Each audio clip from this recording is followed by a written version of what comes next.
So we're going to review the project. I'm going to take you through it step by step, and then afterwards we're going to have a Q&A, and then we also have all the renderings that you could walk around and look at, and we can answer questions afterwards. So here we go.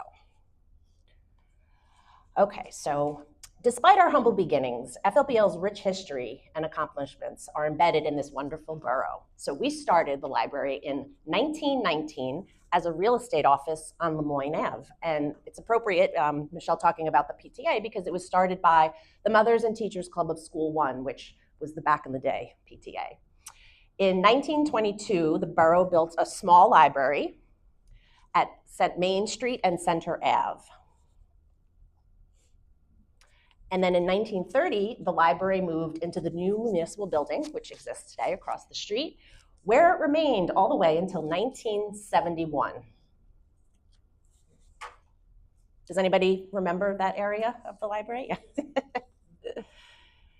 In 1965, the then mayor, Fort Lee Mayor Henry Hobel, recommended construction of a new standalone library. And in 1968, the plans were approved. And in 1971, the library opened a brand new 2,300 square foot building with 75 parking spaces.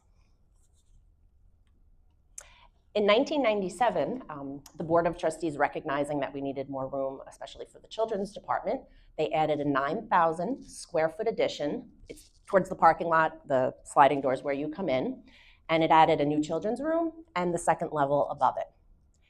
In 2010, the board again recognized we needed further improvements, and they delivered a new revolving door, that's the one towards Main Street in our second entrance, a new circulation desk, and the restrooms that sit behind it. Okay, so the planning begins. In 2017, we had our first 3-year plan of service. It was completed, and the overwhelming feedback was that we needed a renovated and expanded building.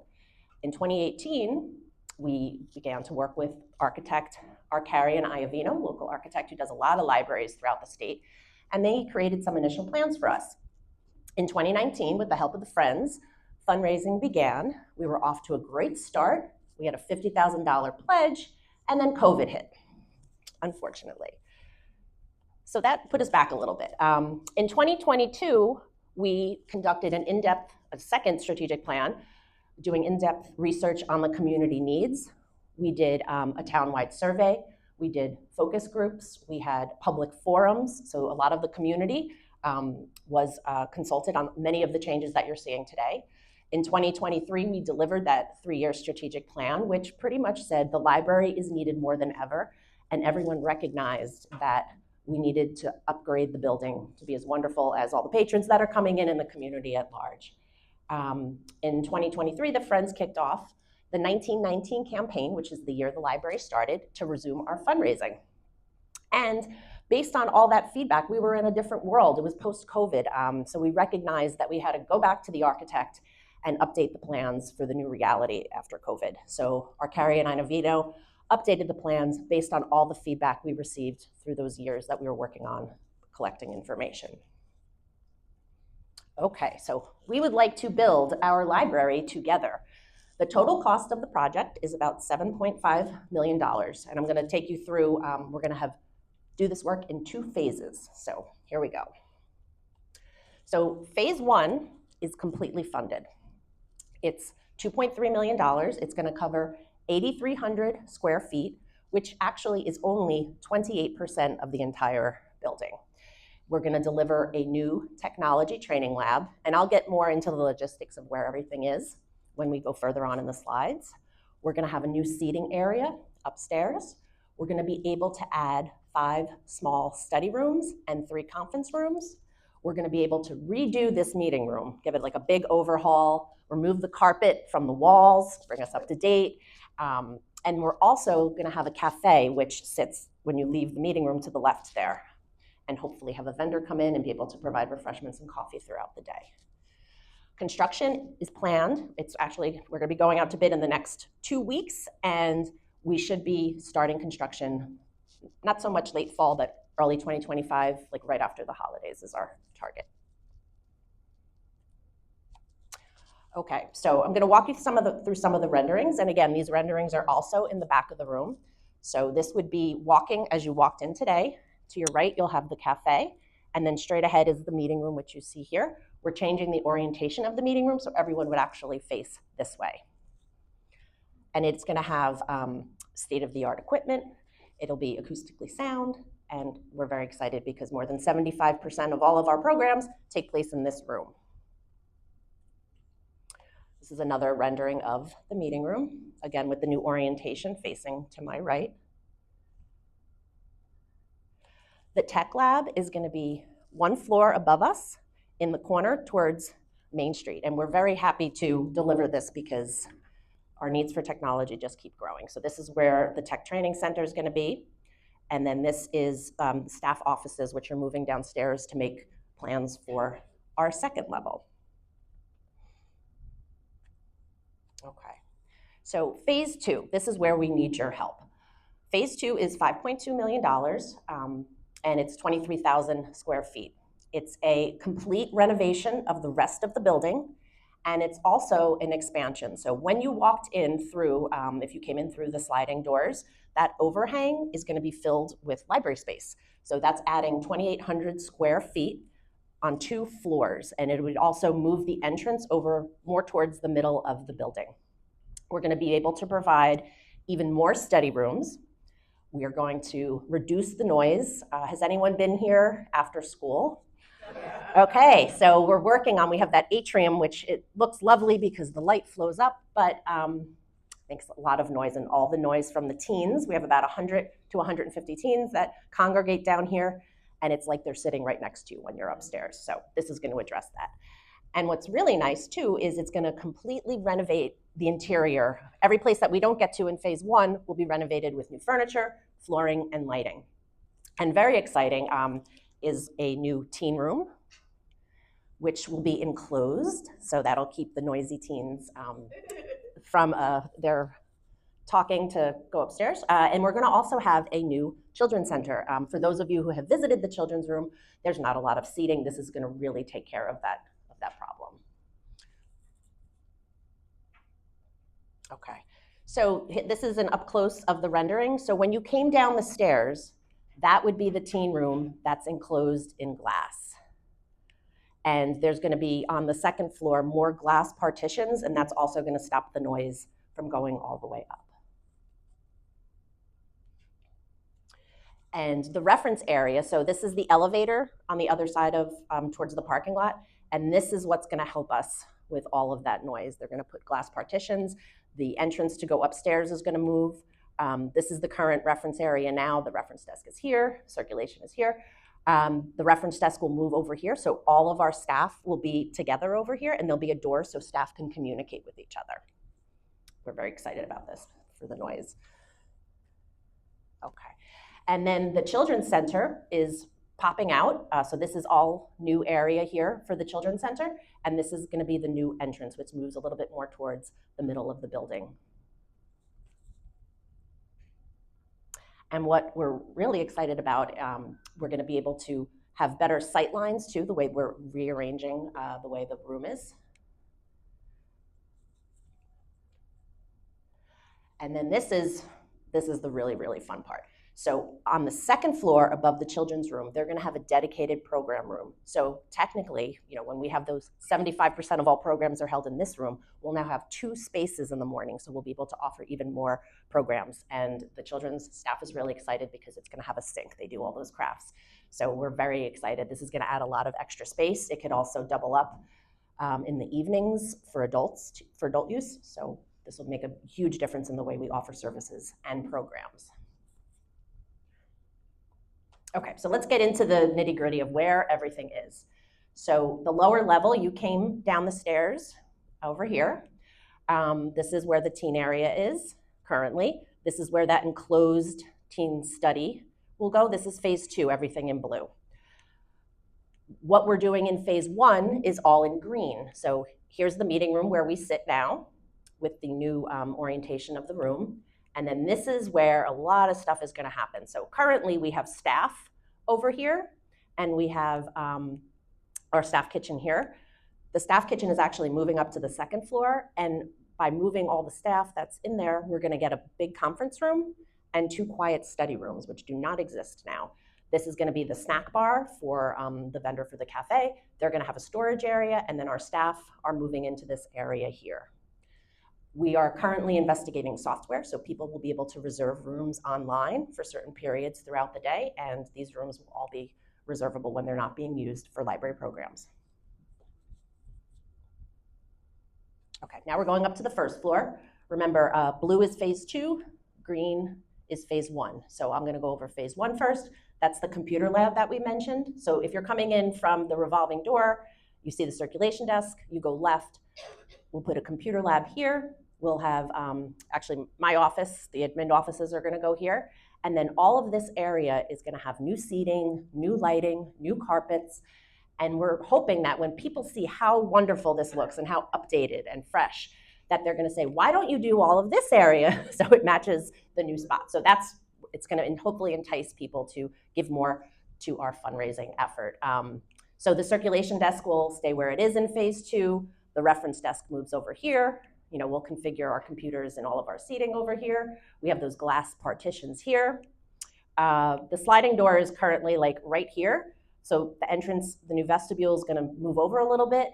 And then this is the new section of the children's room. This is part of the 2,800 square feet that's over 2 floors. Right now, the staff does work in the story tower. We'll be able to turn that space back all over to the public, and they're gonna have an office for the first time because there's really no office for the children's staff.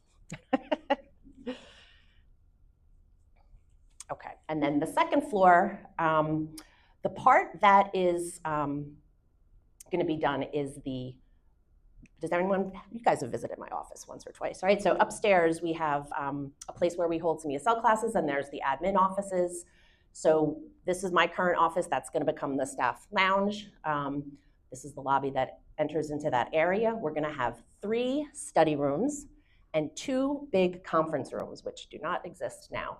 And then we're gonna bring the ESL office, which currently sits all the way on the other side on the second floor towards the parking lot. They're gonna come up here, and I don't know if you've been here in the mornings and seen, we have partitioned fake walls set up so we can have classes throughout the building. So we're hoping ESL could stay in one place. And then when ESL classes are over by the afternoon, we'll be able to open these up for the general public to reserve the rooms so they can sit in and conduct interviews or have an appointment with your doctor online. So lots of changes that'll really affect the public. Okay, that's the second floor. The second floor reading area, which holds our world language collection, and it's also called the silent area. It's the only place in the library where you are not allowed to talk, and it's strictly enforced.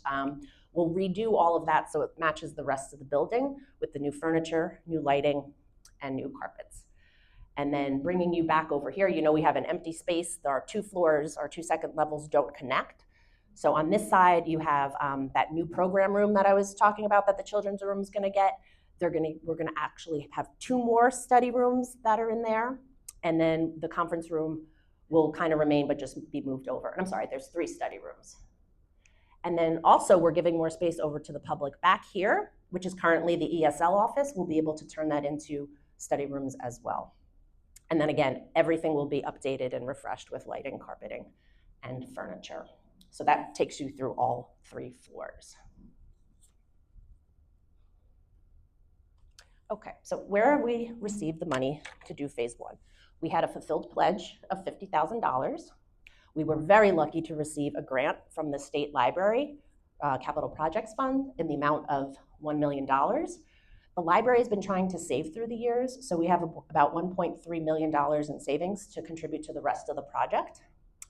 Then for phase 2, we have borough support. They've already committed $1 million, an initial $1 million to the project.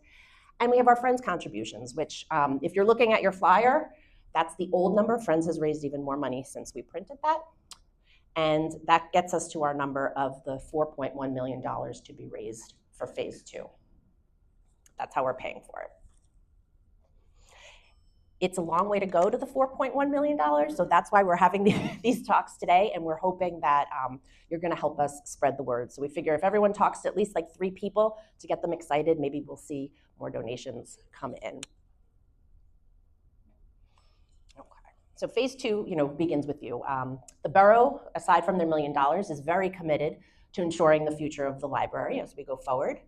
We are still actively seeking construction grants, and the Friends of the Library, everything they do, pretty much they're doing towards the renovation now. They just had a very successful book sale. What was it? $10,300. Oh, excuse me, $10,400 raised. And we just started meeting with people. We're in the process of signing 2 gift agreements for naming opportunities. Naming opportunities go from $3,000 for like our small study rooms all the way up to $100,000, and there's some figures in between there. Our naming opportunities we'll be announcing in the next week. We're having people sign. So we had 2 opportunities for $3,000, so those are technically taken, but our next one starts at 4. So I've been meeting with people going over how we can help their needs of wanting to help the library with their name on one of our rooms. We're also, the Friends are actively working on a donation wall, which will probably be when you walk in through the revolving doors, those walls on both sides. That is not out yet, but we expect in the next several months, probably by the end of the year, to have information. A little bit about the donation wall. There's going to be a starting minimum of $1,000, and if you have a group of friends maybe who wants to contribute, and then you can like name your group and you'd go up on the wall. So if you're like $1,000 is a big reach for me, if you get some people together, you may be able to still contribute and get your name on the wall, which will be very exciting. So these are the plans we have now, and you'll see after the year when we kick off the construction, we're going to be doing even more fundraising, and then when we're done with the building, which should be about the fall of 2025, we're going to invite the public in to look at the new space, and hopefully that will also give some energizing activity to our fundraising efforts. So as Michelle said before, we really feel that this project has something for everybody. We really listened during our research process with the public survey and the forums and the focus groups, and just our everyday conversations and interactions as we see 1,000 visitors in the library each day. So some of the things that we are asked, why can't I find a seat in the afternoon? If you've been here after 3, we have people sitting on the floors. Our maintenance staff is popping up card tables just so people have some place to sit. I think we covered why is it so noisy, and it is very noisy. We're going to address that. The carpet's gross. Does everyone agree? We have it cleaned every year. It's, some of the carpet is original from 1971 and it looks it. So we're going to get new carpet. And we're very excited about the carpet that we've chosen because it's made from recycled water bottles and it's water resistant. So we hopefully won't see the stains because we do with the cafe, and actually now we allow food and drink in the library. This we get all the time. Do you have a small room where I have to take a meeting for work, or I have an interview, or I have to talk to my doctor online? As we went through in the presentation, there's going to be lots of options for you to have a meeting room where a small meeting room where you can close the door and have the privacy and quiet that you need. And then can I get coffee or a snack in here? We put vending machines in a couple of years ago, and we made commission on the vending machines. So you can't tell because they keep filling it up, but a lot of people utilize the vending machines. We're going to move that to the cafe, and hopefully you don't even have to leave the library to have like a real snack. We have people who camp out here all day and don't want to lose their seat of where they're sitting, so they'll be able to go downstairs to the cafe. So, as Michelle said too in her intro, there literally is something for everybody in this project. Okay, question and answer. Michelle has the mic. I have a question about the glass and the noise reduction. What kind of glass is being used for noise reduction? It's just standard thick glass as far as I know. Oh, okay. Okay, thank you. Is there any change in book capacity? Nope, there's not. The book collection will stay pretty much what it is. Are we going to lose parking spaces? We are not going to lose parking spaces. It doesn't affect the parking at all. The 75 spaces still remain. My question is, the circular door at the main entrance, is that going to be changed in any way? Because it's very cumbersome. People don't know how pedestrian traffic isn't directed properly. Like nobody knows when to go, when to stay. Well, revolving doors are sometimes problematic, and that was just recently added into 2010. So it was an expense. We don't have plans on changing the revolving door right now.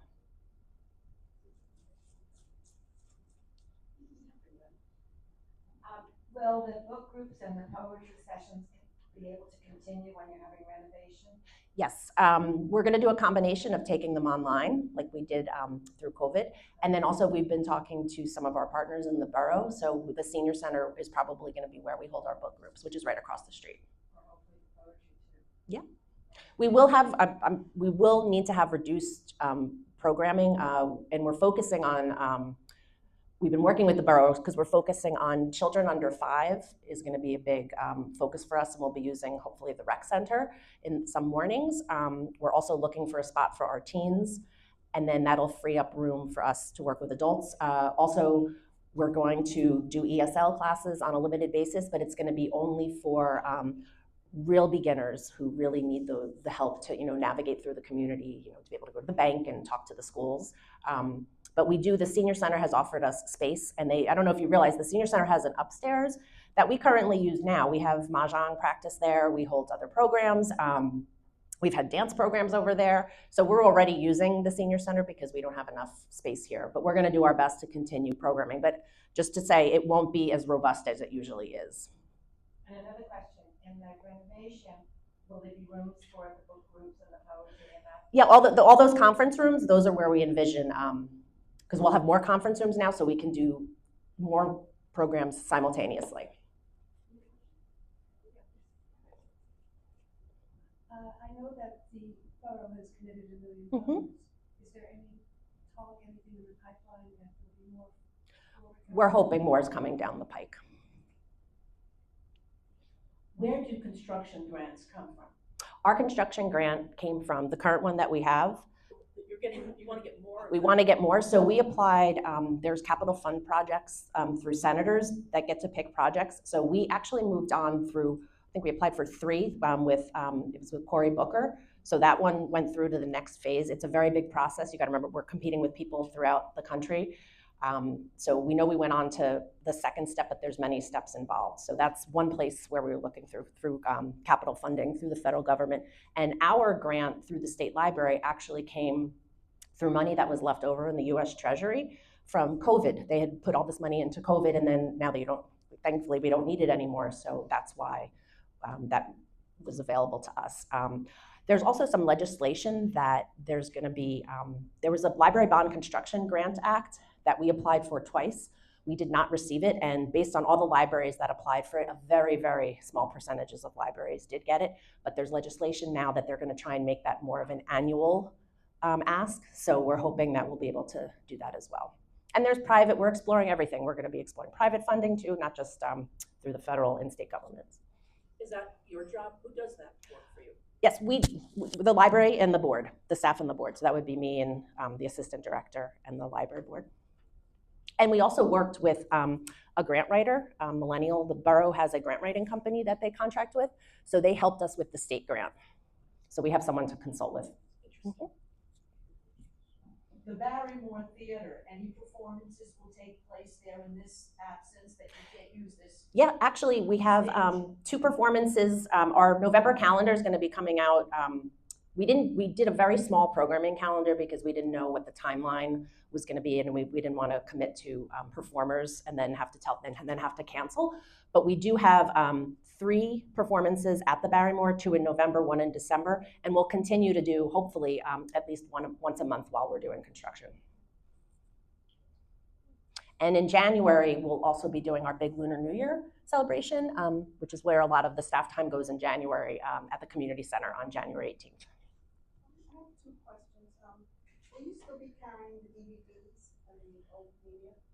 Yeah, right now the DVDs are still here. Yep.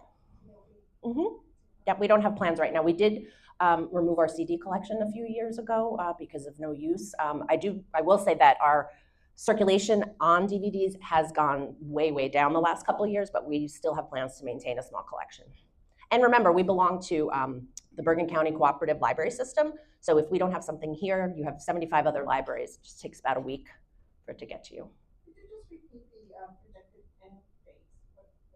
Yes, so we're hoping to be done by the end of the summer and then have the new rooms available for use in September of 2025. Phase 1? That's for phase 1. We don't have a timeline for phase 2 because we don't have the money yet for phase 2, but phase 1 is fully funded. Phase 1 is going to happen, and It'll happen, the construction, like I said, it's gonna start around January, and then it'll go through the summer, and then we'll be, hopefully be ready to open in the fall of September 2025. Can phase two be done iteratively? Is there a smaller chunk you can execute? Well, we could break it up if we had to. Unfortunately, though, doing a project in stages adds to the cost of the project. The more you can do at one time, so we're trying to keep phase two intact, because initially we thought we'd be doing the whole library at once, but the way the fundraising and our budgeting worked out, we were only able to do phase one right now. Could you also explain the donors,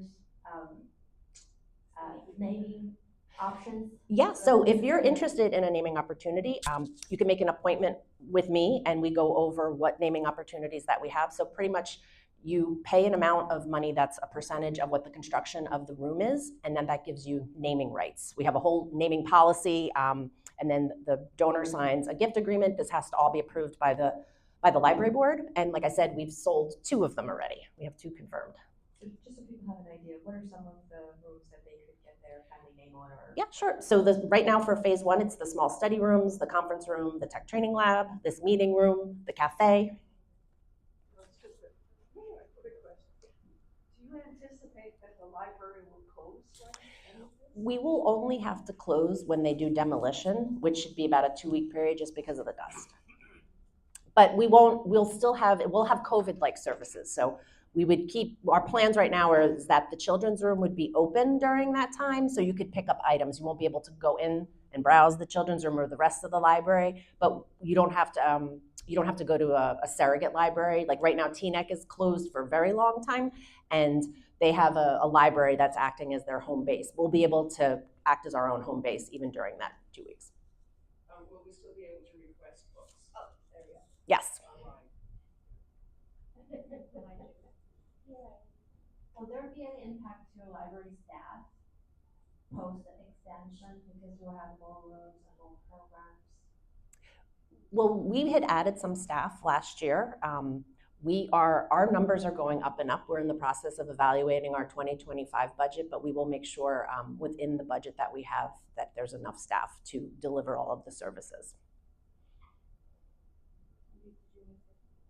Yeah, one question is about the construction. Will there be a construction inspector on site as is? Yes. It's going to be publicly bid out, and there's lots of state laws that, yes, it's completely monitored by the state, and there's lots and lots of regulations. I think the bid packet, we've been proofreading it, it's like 116 pages of instructions and laws that apply to it. Mm-hmm.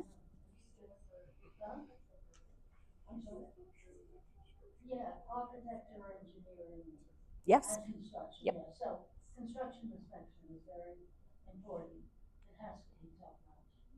Yep, no, and we will find a top-notch place. And the borough also gives permits, and the borough also monitors the project as well through the building department. His library like always. We are so lucky in Fort Lee to have this director, which a lot of things depends on her wonderful work. You will not believe what's going on in Georgia Library. Dead libraries, no any schedule. Parking lot is absolutely empty. Nobody goes there. If they owe them a grant, they go, no. We will not work on this. It's very nice. I asked the champion in the Garfield Library. Nobody there. I thought it's closed forever. One lady there, she doesn't want anything. We don't have programs, we don't need this. Just chase me out. We are so lucky. We have to thank this director so much from all our heart that we have these opportunities. Thank you. Oh, thank you. Thank you so much.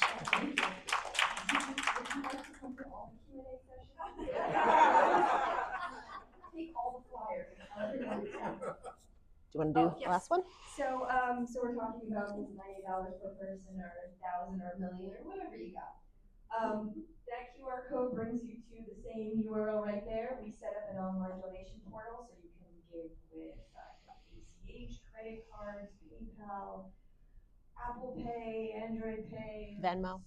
Venmo, all the things.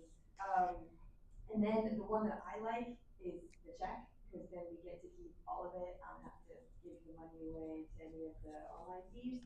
And you make it out to the friends, because we are the 501c3. We are collecting all of the money to give to the library, and the new FLPL donation, so we know how to earmark it. So we know it's not for our programming, but for the library.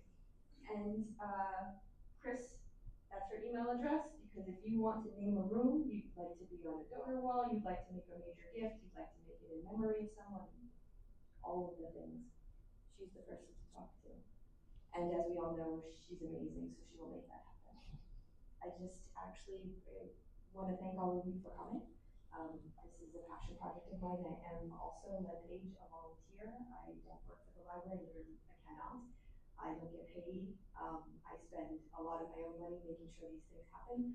So that food is brought to you by the library and the friends. We do a lot of things in concert with each other because this is a really wonderful place and it's a really wonderful community, and I believe in it completely, as we all do. So thank you for your time and Godspeed. And we'll be around for questions. Yes. Just one thing, Susan Kumar, who's in the audience today, is a former trustee. Oh. So people on the board, come back, raise your hand.